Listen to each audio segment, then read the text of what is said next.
So, hey, Teresa. Thank you for coming to agree to be on Nomad Life. As I said, you're our very first guest, so thanks for being here. Yay! Yay. So, do you remember how we met?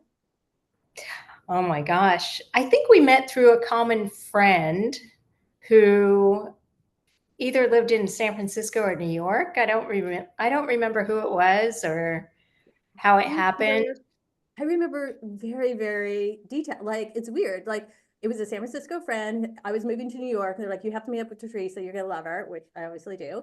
And we were meeting for a drink on Houston Street at a bar. And I We had remember only been that. there and I got out of the subway. I was really proud of myself walking in the subway, walked the wrong way down Houston, was more than half an hour late for you. You were like super poised, just sitting at the bar, drinking a glass of wine, talking to the bartender. I'm like, how cool is this girl?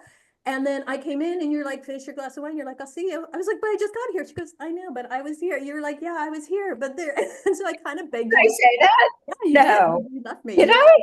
yeah, you did. I mean, you stayed for like 5 or 10 minutes, but then you're like, no, I'm done with my drink. I was like, man, I'm lame. And I'm a super on time type of gal, but I was just like super lost and everything. It's just so I rude. know. I know. Is that funny? What, I'm did just I like have something reliving your pressing emotion in my mind. did I have like a very important engagement to go to? I have so You many were just like, questions. I'm not waiting around for this girl. Like, I was here, she wasn't here. I finished my drink and I am gone. I was like, but, and you're like, no, I'm out of here. So anyway, but Hardcore. yeah, Teresa's on. She's on Teresa time. that's New York, man. That was that New York mindset, I think I'm a little more flexible now. crazy going.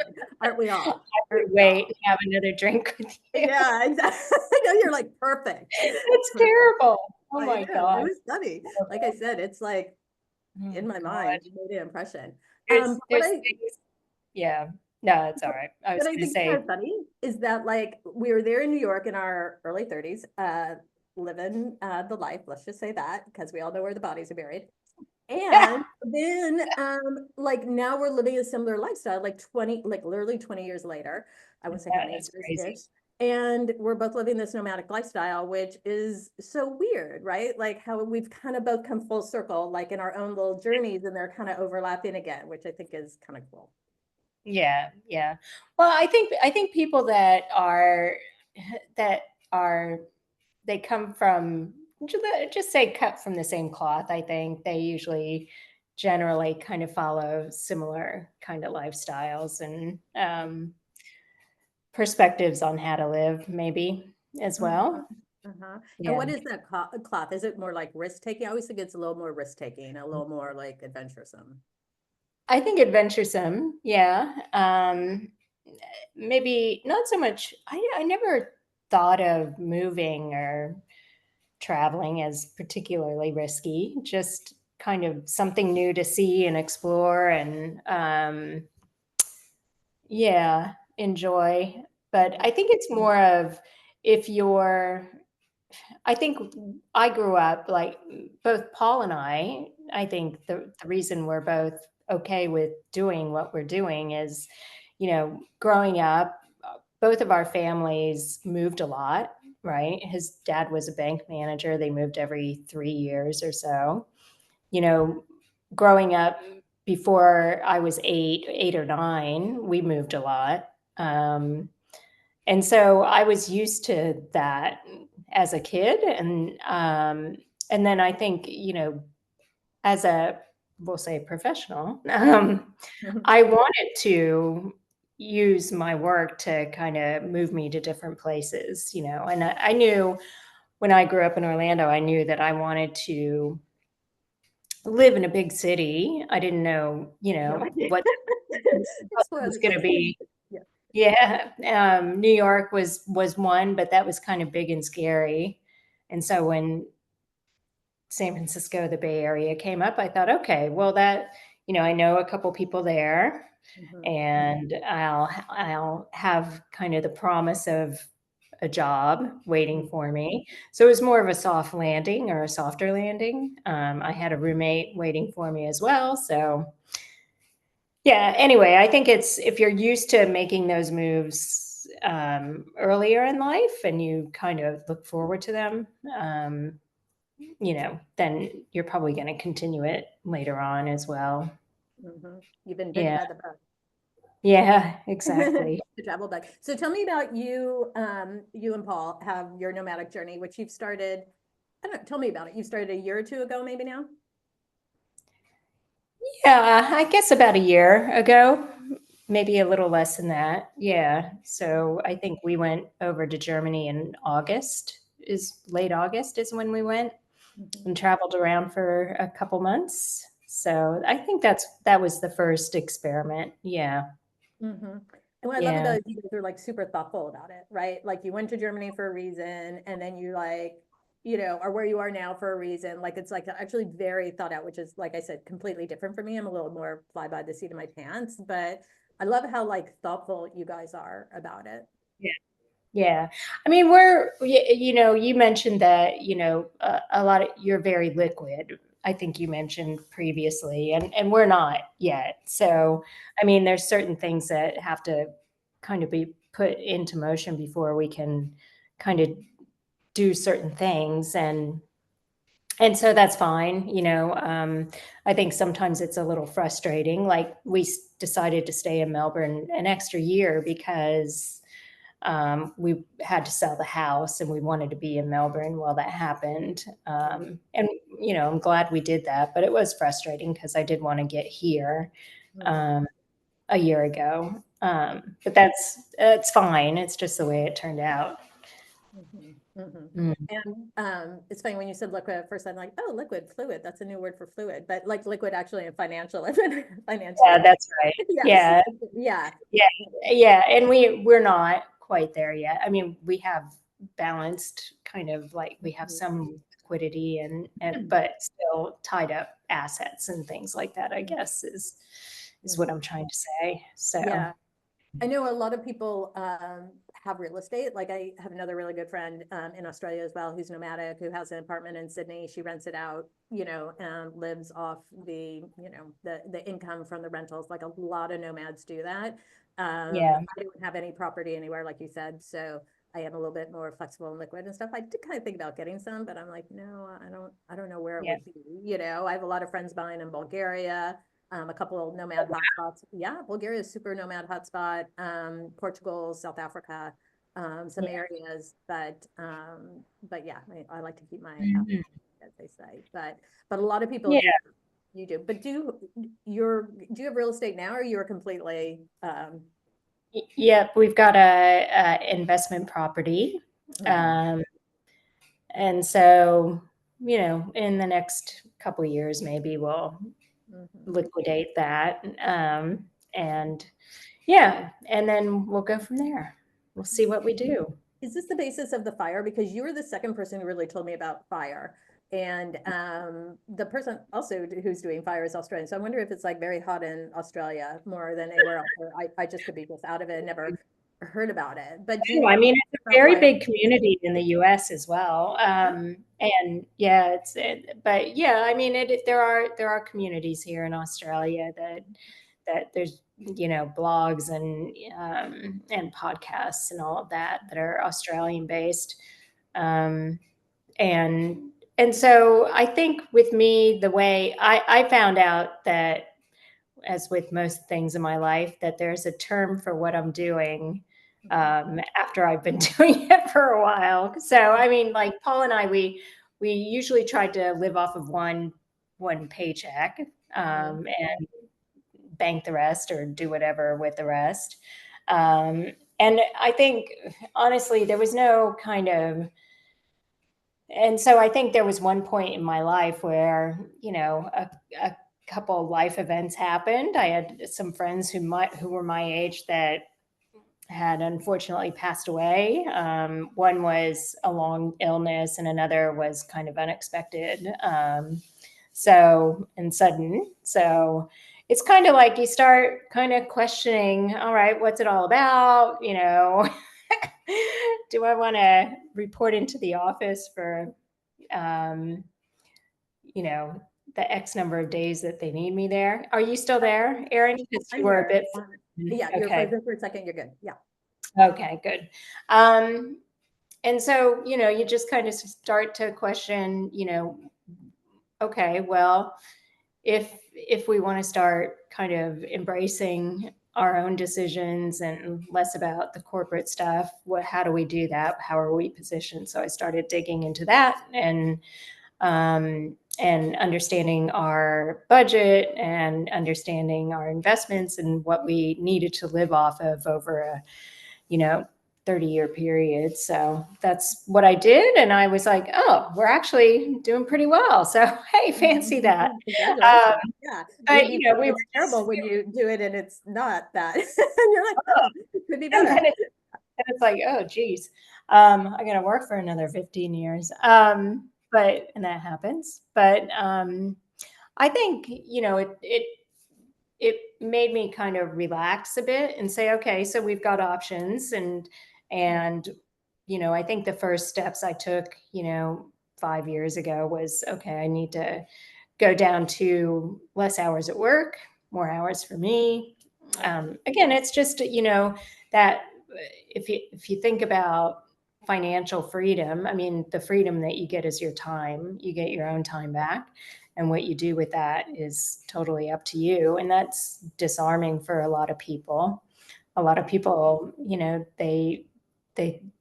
they would ask me, what do you do on your day off? And I'm like, anything I want, I mean, yeah. It's great. Yeah. Yeah. So I never really understood why people would be worried about what they would do with that extra time. It's like, well, I can do what I want. It doesn't really matter. I can choose to study. I can choose to work out a little longer. I can go take an extra walk. I can make lunch. I can do whatever I want to do. Right. So I can go to lunch with a friend. It's that flexibility in the time that you get back from knowing, okay. And then also looking at our budget, I identified a lot of potential savings and reduced our bills and, called a bunch of our service providers and canceled some subscriptions. And, instead of, willy-nilly just buying stuff, it just helps to really think about what you're using your money for. And even now, I'm still learning kind of like now, I don't really want to, unless I know the clothing brand and the sizing, because I've had the brand for a while. I don't buy clothes online if I don't know the brand and how it's going to fit me. So, because I don't want to have clothes that I've bought online and then I try them on and either I just don't like the way they feel or the way they fit or, something. I don't want to have that feeling. That's what's kind of interesting to me is like people kind of think about nomads being a little flighty, but we're actually incredibly disciplined for the most part. Like we all have our own budgets, but we all work within a budget. Like, and I'm doing it a little bit different than you, like you guys. Yeah, and just to go back for a second, so FIRE, when we talk about the FIRE movement, that's financial independence, retire early. So the people, again, I know who are in the movement, that movement, are in their 40s and 50s, more or less, and have some sort of assets like you did, that you can then, parlay into something else or live off of or budget. But we all tend to be like super conscious of our spending. Like we know where every dollar goes. We know how much we get in a country like Croatia versus, Mexico versus Argentina or something, so like, we're actually like super disciplined, I think, which is maybe not surprising because we tend to be, very, have professional careers and backgrounds and used to budgeting and things like that, running, departments and companies and things. So it's interesting. Yeah. Like I'm still working as a consultant, a certain amount of hours a month and a retainer. So again, as we talked about, like I don't have those assets, but I still am consulting. But less than 10 hours a week. So I still have a lot of freedom too. I can still go lunch with friends whenever I want and sleep in most of the time. Yeah. And that's great, and you have that flexibility and you have a lot of your own personal freedom and time, to do what you want, which is awesome. Right. So tell me about so you've been on this journey, your nomadic journey now for whatever, 9 months, almost a year, since August or so. What have been the highlights so far? The Highlights, goodness. I think, we're living on the beach right now, which has been great. Even though I mean, it's the thing is when the sun's out, it's amazing. It's so beautiful here. Um, so I think that's a Not just where highlight. you are, just generally, we don't want stalkers, but Yeah, living where we are right now. It's gorgeous. I mean, pristine beaches and it's lush, it's green, which is, because it rains. um, but yeah, it's beautiful. And the people are very, very, open to a chat and to get to know you. And they're very laid back where, in the bigger city in Melbourne, they're not quite as interested in, having a chat and getting to know you. But yeah, so that's great. Biggest disappointment, or was well, that I the said other? highlight. You said highlight and you said it's nice because people stop and talk to you, which is nice. Okay, so biggest disappointment. Or what would you have done differently? Would you have done anything differently? We don't want to dwell on disappointment. Uh, would we have done anything differently? Would I have done anything differently? I mean, I don't think I could have because there were certain things that needed to happen in order for us to get here. So I think it's, you know, uh, you can't, you can wish that things were sooner, but you can't, I mean, if things need to happen prior, you can't really rush those too much. So So you might have yeah. started the nomadic journey earlier. Is that right? If you could have Yeah, last year. Yeah, last year, probably. getting But into it sooner. yeah, yeah, I think you can't. Yeah, mm, you have to go through some steps first. So Mhm. Yeah, it's you all were in the right. process, I know, of when you got rid of your house and everything, like the process of getting rid of stuff, which is no small feat, right? It's like emotional, it's physical, it's like it's a lot of labor. Like, were Mm. you like, really thoughtful about that as well? At the beginning, we've tried to be as much as possible, but I mean, as you know, at that when the movers came, it was kind of Get like out, ditching get it stuff. out Oh of gosh, we here. had this. It was a kind of a storage container that they drop at your door, and then you load it up, and they take it away. And what we found is that the storage container that we ordered was too small for the stuff that we had planned to take away.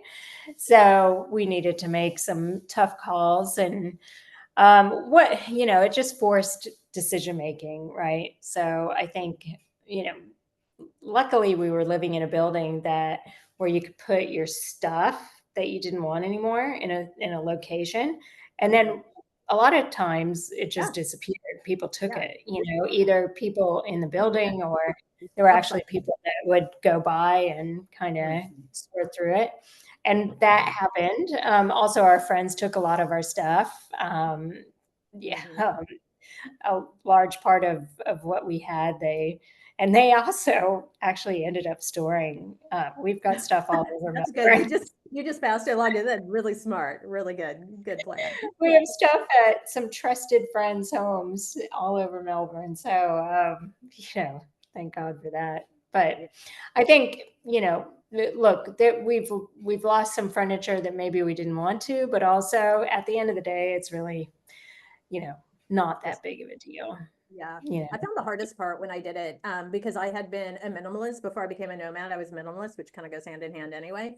And so I Mm, was already living in, I was part of the tiny house movement when I was in San Francisco. So living in houses under 400 square feet. And so I'd already not had a lot of stuff. So for me, it was fine. But for me, it was the paper stuff that took like, I definitely had piles for months of like file, shred, scan, that all that kind of stuff and like getting photos, all uploaded. That is a serious process. And I think I was actually super disciplined about it in terms of like, I'm going to keep three things from each person that reminds me of those people and, all these things. And just, it was trying to do that, but it's hard. I mean, because we have emotional ties to it, yeah, right? That don't always make sense. It's like who we wanted to be or who we were back then or what we wanted this relationship to be or whatever. And so yeah. going through, I think the paper stuff for me was actually kind of, um, just laborious for sure, not fun. Yeah, I think the photo thing is a can we've kicked down the road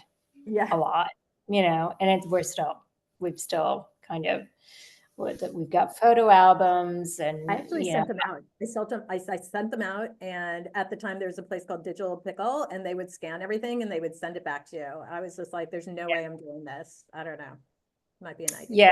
yeah, and we'll probably end up doing that, but it's kind of like, okay, well, how do you trust this group to do this stuff for you on some of your most treasured family history and memories? 'Cause it's not just my pile of photos or Paul's pile of photos. It's also his family history, my family history. Responsibility. Yeah. Yeah, Mhm. yeah, yeah. But Anyway, you got through it. And like you said, you could kick that can down the road. Like you said, I'm glad I did it. I was just, I just needed it done. So actually, Digital Pickle was a company I used. They were bought by Kinko's, and so they would FedEx it and they would insure it and everything else. But yeah, I mean, there is the opportunity yeah. that your memories could be lost. I did it in several batches, so not like I Mm, might lose a decade, but I that's didn't lose the whole life yeah, and everything like that. So yeah, there's ways to kind of counter it, but yeah. there are services for that, or you can have somebody just come into your home and do it if you don't want the photos out. But anyway, that was always like a bit Right. just a not fun activity to do. So let's get back to more fun. So what's your favorite place that you've been to so far? I mean, my favorite place, one of the more unique places is Turkey, Turkey, Okay. is that it? And especially Cappadocia, that area of Stunning. Turkey. I think Yeah. it's one of the most unique places I've seen. Mhm. And we did a hot air balloon. I can never go on another hot air balloon ride because it spoiled me for future ones, I'm sure. Mhm. Um, yeah, I think that was definitely my favorite place. I mean, we love Japan. I'd love to see a lot of other places in Japan as well. Mhm. But those, yeah, Mhm. definitely Turkey was I didn't great. do I've been to Turkey a couple times, and I'm going there again soon, but I didn't, and I've been to Cappadocia, not the first trip, but everybody's like, oh my God, you didn't go there. Like, that's why you go to Turkey, is this amazing place, which is true. There's nowhere else like it in the world. And I didn't do the hot air, but I remember, having a place in one of the caves, having, a place to Yeah, stay in one of the caves, super cool. And just yeah, I think the Turkish breakfasts are amazing. Having this like basically 20 little tapa dishes out there and you're overlooking the Cappadocian mountainside. It's just incredible. Like it's so it much was beautiful. I super mean, in cool. the country, I remember we drove from Istanbul to Cappadocia with Bill Fuchs as well, and Uh-huh. uh, and and we actually stopped on the way. And I mean, the countryside of Turkey is just Yeah. stunning. It looks like Switzerland. It's beautiful. People don't really know that about Turkey, I don't think, generally. Yeah. Um, but and we found a little restaurant next to a creek, and they were fishing the fish out of the river and Mhm. just basically grilling it up and putting it on our plate with a little salad, and yeah, it was so good. Yeah. Yeah, Turkey's Yummy. beautiful. Actually, the bus system's amazing in Turkey, actually, because I've taken Mhm. buses from Heard Ankara that. to other places and super Yeah. safe, Mhm. easy, cheap, Yeah. clean and everything. So Mhm. yeah, two thumbs up on Turkey. I agree. It's a super cool place. I'm also trying to get back to Japan. I haven't been in Japan since I was a teenager. So Oh, wow. sure. Yeah. So I'm really trying to get back to Japan. I know there's a couple actually nomad fests in Japan. They're supposed to be super cool that people are talking about. So Mhm. yeah, I don't know, but maybe we'll meet So up again in Japan. Would that be fun? yeah, that'd be nice. What's your favorite place? Where you, Oh my 'cause gosh, you've what's my traveled favorite much place? more broadly than I have, so Yeah. Um, it changes by the day. I am going to say today, I was gonna say Ethiopia. I do love Ethiopia. Like to me, it's just like such a fascinating culture. Like it was one of the places, the only place in Africa that was not colonized. And so they did have some Italian troops during World War II, but they said that's not colonization. So mhm. it's the only African country that wasn't colonized, which is very interesting to me, right? They have their own language, their own alphabet, their own religion, their own food. And so it's like just culturally so distinct. Mm. And they have a place in Lalabella where they actually dug out churches. It's a very religious society. I have seen that. Yeah, Yeah. they dug out the churches from the rock, which is just mind blowing. And Yeah. yeah, so just really a fascinating country. I have to say, though, the level of poverty there is astounding, and it is really one of the places that has been suffering the most that I've seen. You know, I've traveled a lot in Africa and South America and things Yeah. like that, and Yeah. so that's also something to be aware of there. But the people are amazing. You know, as a vegetarian, I love like injera and the vegetarian food. They call them fasting menus there, and just, you know, the whole lifestyle is super different than mine, which I love because I'm curious about all of that and just Yeah. want to see it and want to experience it. And I went there by myself, and one of these, you know, we were just talking about before I got on that I just do no planning, and I just like rocked into, you know, Addis Ababa with no place to stay or anything. Just, you know, told the cab he dropped me off in the middle of downtown, which, you know, sometimes I question myself, but anyway, I was going to do this. I was going to do this trip out to the Simeon Mountains to see the famous grass-eating baboons, which of course you want to do when you're in Ethiopia. And I met two Irish girls there who were planning the same trip. I was like, hey, let's just all go together. Is that cool if I kind of glove onto you? They're like, yeah. And so the three of us went on this. It's not even a safari or a trek. It was this an outing adventure, you know, to the Simeon Mountains, where we really thought we were going to die in the tent, you know, with several days and everything. It was really crazy and really terrible weather. We did see the grass-eating baboons, and I, to this day, am really good friends with the Irish gals. I actually ended up going to Ireland afterwards. I traveled with Breed again in Romania. And stuff. So super cool that, you know, how you just meet up with people like along the way, and there's like fast friendships that you can make in a day or a weekend. And, you know, now we're all, yeah, Oh, and Breed and I are amazing. good friends. Yeah, super cool. So, okay. So as we wrap up, tell me any words of advice for those looking to get into the nomadic life? Um, ooh, I think you need to accept that you're not going to like every place you visit. And I think you need to be flexible. And I was thinking about this before you and I got on the phone. But I think not everything's the same as your house and your home, right? It's going to be totally different, or, you know, somewhere along that, you know, spectrum of very different or not different, really. Um, or a little bit different, but it will be different. So you need to kind of understand that, you know, like Paul and I, we like a nice authentic Italian pizza, right? The thin Mhm, crust, a nice bubbly crust, you know, mhm, mhm, along the edges, the very good ingredients. We're spoiled because Melbourne has great food, right? And it's mhm. not that where we are now doesn't have great food. It's a different version, right? Yeah, Perhaps. yeah. Um, so it's just kind of, you know, you have to be flexible and accept that, you know, I'm going to have to open myself up to changing the way I do this, changing the way I do that, you know. And I think with the damp weather here recently, like I like a nice dry environment most of the time. Mhm. Yeah. And with the damp, it's kind of like, oh, I don't really like it. But, you know, it's kind of like, okay, if this is the worst of it, it's really not a big deal. We have air conditioning. Right. It You have to has be a limited sides. bit of Yeah. air, Yeah. right? I Yeah. mean, it's all right. You know, we're doing I think that's a okay. great perspective. Like basically not like learn to love where you are, because you're not going to love every place. I think that's like really good. We're just talking about too, like, I don't totally love where I am right now. Like, I'm like, where am I? And why am I here? You know what I mean? But then you're like, okay, let's like put all that aside, what my expectations are, or what my comfort level is. certainly you and I are never really uncomfortable, but and just be like, okay, like what are the really good things? You know, like let's stop with expectations or what we want. Let's like what's here? Like what are the good things? Like what do we want? You know, what is this place known for? And yeah, I think that's sort of learning to love, or at least learning to appreciate where you are, I think is a yeah, Yeah. super wise words. Yeah. Yeah. And I think one of the things that I do enjoy about being here is it's a beach community and people are chilled out and, you know, they are friendly because of that as well. So people say hello to you when you pass them on the street, you know, it's They just, don't say, hey mate, come on. They say, hey mate, don't they? Hey mate.